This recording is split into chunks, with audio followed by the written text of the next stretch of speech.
Je, unaamini? Machozi yataacha kutiririka, maumivu hayatadumu na milango itafunguliwa.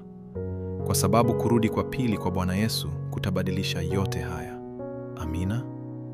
Huenda unapitia maumivu ambayo hakuna anayeyaelewa. Huenda umejitolea sana kwa ajili ya familia yako, lakini bado unahisi kukatishwa tamaa mara kwa mara. Huenda umejaribu kadiri ya uwezo wako, lakini bado unaona njia iliyo mbele yako kuwa yenye giza. Lakini Mungu hajapuuza hali yako. Ameandaa tumaini kwa watu wake. Biblia inatuahidi, na Mungu atayafuta machozi yote kutoka kwa macho yao, na hakutakuwa na kifo tena, wala huzuni, wala kilio, wala hakutakuwa na uchungu tena, maana yale mambo ya kale yamepita.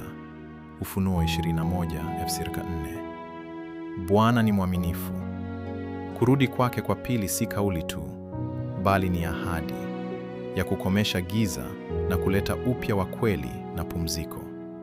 Je, unatamani kumpokea Bwana katika ufalme wa mbinguni?